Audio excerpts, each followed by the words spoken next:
खेतड़ी में विकास के नाम पर अगर कहीं भी एक ईंट भी लगी हो तो मैं दावे के साथ कह सकता हूं और किसी भी मीडिया के माध्यम से मैं डिबेट करने के लिए तैयार हूं। सर्वप्रथम तो मैं आपके मीडिया के माध्यम से एक ग्लोबल लीडर जिसको वैश्विक नेता कह सकते हैं, ये हिंदुस्तान के नेता नहीं हैं, हमारे श्रद्धेय जो प्रधानमंत्री हैं नरेंद्र भाई जी मोदी, उनको जन्मदिवस की उनको ना देकर मैं पूरे देशवासियों को जन्मदिवस की बधाई देता हूं कि ऐसे एक कुशल नेतृत्व की उसमें हमारा देश जो प्रगति कर रहा है। और मैं तो इसको श्रद्धेय नरेंद्र जी मोदी का जन्मदिन नहीं कहकर ये कहूँगा कि ये पूरे नए भारत का जन्मदिन है।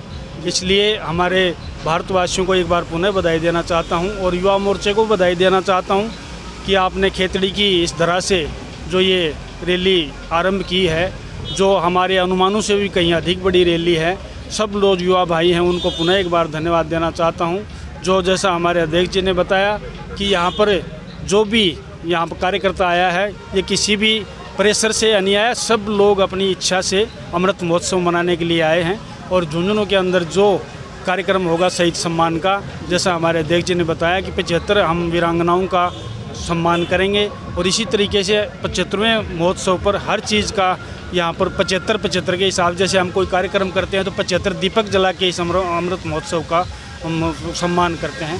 तो आज मैं पुनः एक बार सबको बधाई देते हुए पुनः युवा मोर्चे को बधाई देता हूँ। धन्यवाद। सर, खेतड़ी विधानसभा की हम बात करें तो यहाँ के जो विकास को लेकर आप क्या कहना चाहेंगे, क्योंकि 2.5 से 3 वर्ष का कार्यकाल लगभग पूरा हो चुका है, आप विपक्ष की भूमिका में क्या कुछ कहना चाहेंगे? देखिए, ये अगर बहुत लंबी चौड़ी बात कहूँ तो राजनीतिक बात हो जाएगी, लेकिन 3 साल के अंदर मैं इतना कह सकता हूँ कि कांग्रेस गवर्नमेंट ने कुछ किया नहीं किया ये राजस्थान की जनता जानती है। इन्होंने इनकी एक उपलब्धि है कि इन्होंने 3 साल तक गवर्नमेंट बचा के रखी, इसी प्रयास में लगे रहे, विकास का कोई ध्यान नहीं दिया।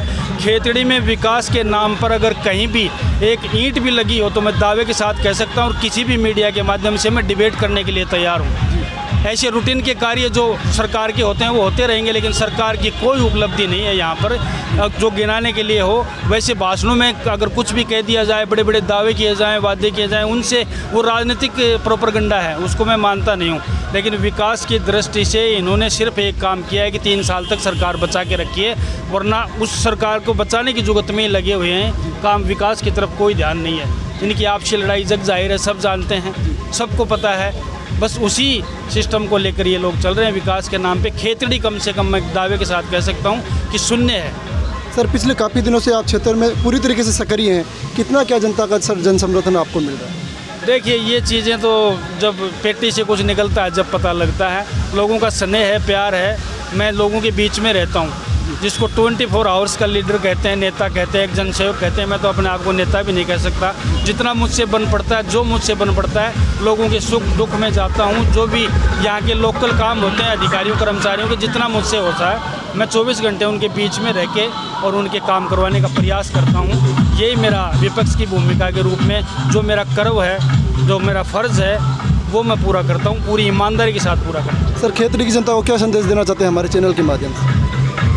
खेतड़ी की जनता को ये है कि एक अच्छे नेतृत्व का चुनाव करें। चुनाव में राजनीतिक के हिसाब से जो व्यक्ति अगर गलत व्यक्ति का चुनाव कर लेता है तो 5 वर्ष तक उसको परेशान होना पड़ता है। कुछ नेता ऐसे हैं जो क्षेत्र में कभी आते नहीं हैं, 5 वर्ष तक जनता उनका वेट करती रहती है। चुनाव के दिन आते हैं, 6 महीने 12 महीने पहले आकर यहाँ पर लोगों को गुमराह करके चले जाते हैं। उससे जो एक सतत विकास की प्रक्रिया है वो बाधा रहती है। सतत विकास वही व्यक्ति कर सकता है जो हमेशा यहाँ के उनके बीच में रहे। तो मेरा कहने का मतलब है, जिसको भी चुने तो उसको पूरी खुली दृष्टि से देख कर और चुने।